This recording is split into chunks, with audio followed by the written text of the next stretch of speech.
इस वीडियो में हम डिस्कस करेंगे psychology at work TY BCom semester 6 के लिए इम्पॉर्टेंट क्वेश्चंस और मोस्ट लाइकली क्वेश्चंस जो यूनिवर्सिटी के पेपर में पूछा जा सकता है।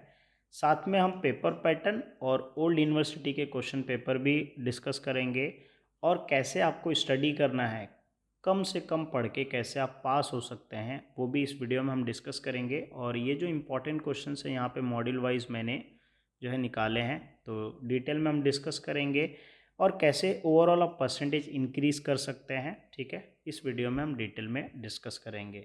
और अगर आपको नोट्स और इम्पॉर्टेंट क्वेश्चंस का लिंक जो रहेगा वो वीडियो के नीचे डिस्क्रिप्शन होगा, वहाँ पे आपको मिल जाएगा। ठीक है, अभी सबसे पहले जो है हम लोग जो है सिलेबस देख लेते हैं मॉड्यूल वाइज। तो ये जो मॉड्यूल वाइज बोलो या यूनिट वाइज, तो ये पहला यूनिट है, ये दूसरा यूनिट है, ये तीसरा और ये चौथा।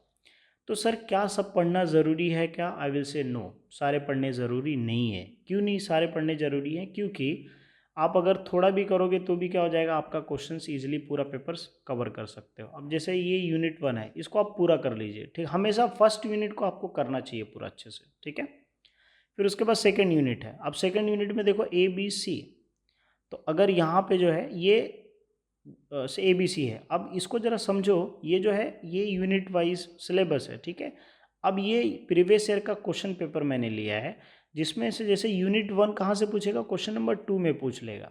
सर क्वेश्चन नंबर 1 क्या होगा, वो तो ऑब्जेक्टिव्स होगा। ठीक है, तो बुक में जितने ऑब्जेक्टिव्स दिए वही रेफर कर लो, उतना काफ़ी है। ठीक है, अब अगर मैं यूनिट 2 का लेता हूँ, तो यूनिट 2 का कहाँ से पूछेगा, क्वेश्चन नंबर 3 में पूछ लेगा। अब देखो पहला डिफाइन द कॉन्फ्लिक्ट क्या है, ट्रांजिशंस एंड कॉन्फ्लिक्ट थॉट।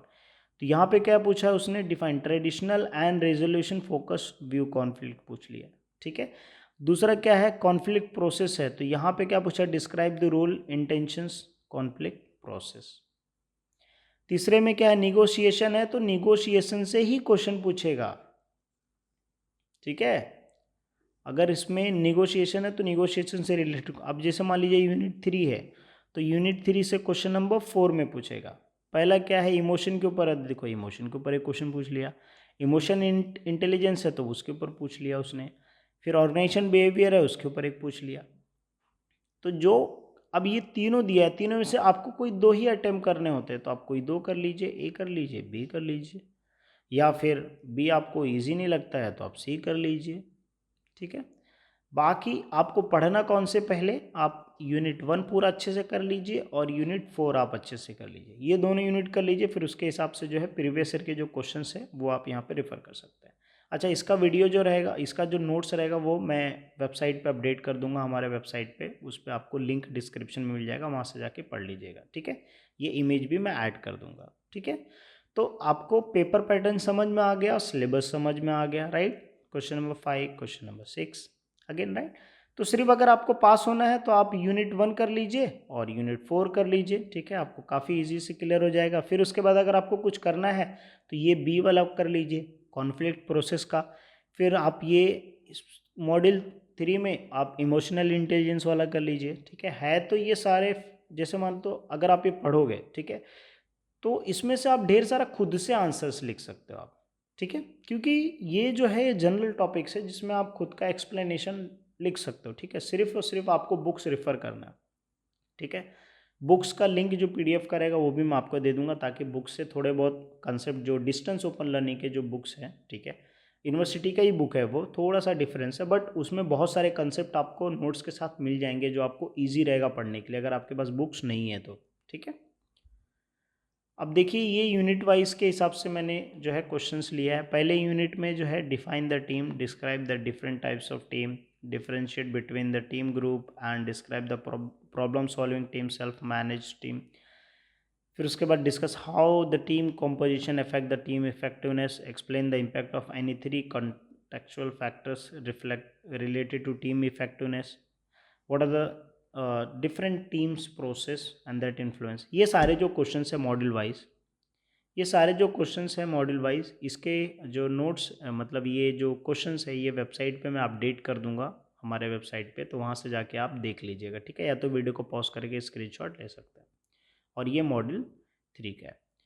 अब मॉड्यूल 3 में देखो, मैंने जो क्वेश्चंस ये मॉड्यूल 4 का है एंड देन शॉर्ट नोट्स। अब ये सारे इंपॉर्टेंट क्वेश्चंस है, ये सारे आप कर सकते हो, कोई प्रॉब्लम नहीं। अगर आप इतना भी पढ़ लिए और अगर आपको लिखने आता है तो फिर आप इजीली क्या हो जाओगे, पास हो जाओगे, ठीक है। और इसका ये जो क्वेश्चन है जैसे मैंने बोला वेबसाइट पे हम अपडेट कर देंगे।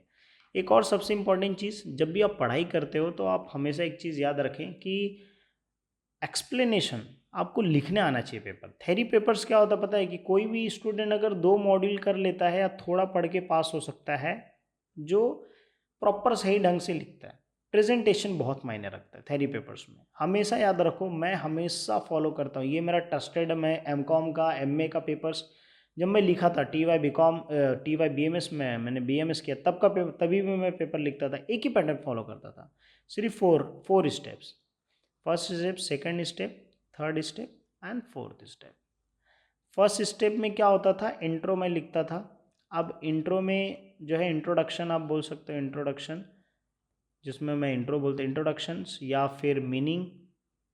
मतलब जो है अगर मुझे मीनिंग याद है तो मैं मीनिंग लिख देता था, या तो इंट्रो हेडिंग दे देता था, या तो डेफिनेशन हेडिंग दे, डेफिनेशन में वर्ड टू वर्ड लिखना होता है, इसके लिए मैं स्पेशली इंट्रोडक्शन या मीनिंग ऐसे लिखता था। और क्या करता था, कम से कम 7 to 8 लाइन्स का मैं इंट्रोडक्शन दे देता था, ठीक है। उसके बाद जो है इसको मैं थोड़ा रफ करता हूँ ताकि लिखने में जमे। 7 to 8 जो लाइन्स होते थे उतने में मैं क्या करता था, कंप्लीट कर देता था। दूसरा क्या है, डायग्राम। अब डायग्राम्स भी बहुत इंपॉर्टेंट है। अब डायग्राम्स में हम लोग इसको बोलते हैं माइंड मैपिंग।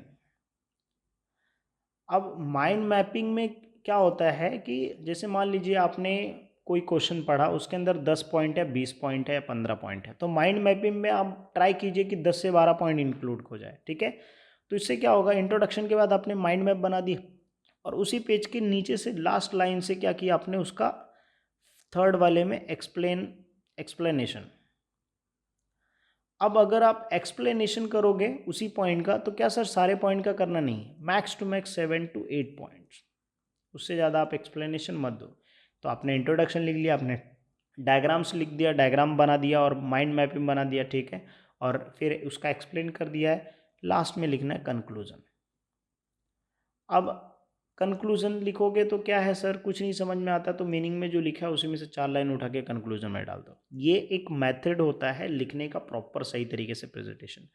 तो आपका जो 7 to 8 मार्क्स का जो रहेगा क्वेश्चन, वो कितने पेज का हो जाएगा, आराम से 2.5 पेजेस, 2.5 पेजेस का आराम से आंसर हो जाएगा अगर आप ये मेथड फॉलो करोगे तो, ठीक है।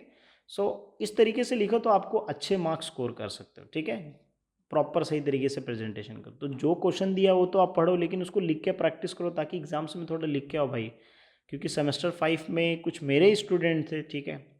तो क्या होता, पढ़ना इंपॉर्टेंट नहीं, लिखनी भी आना चाहिए यार। पढ़ लोगे तो मतलब क्या फिर, लेकिन अगर आप लिख नहीं पाओगे, राइट। तो इसके लिए पढ़ो, लेकिन उसको लिखना, प्रेजेंट करना भी सीखो, ठीक है।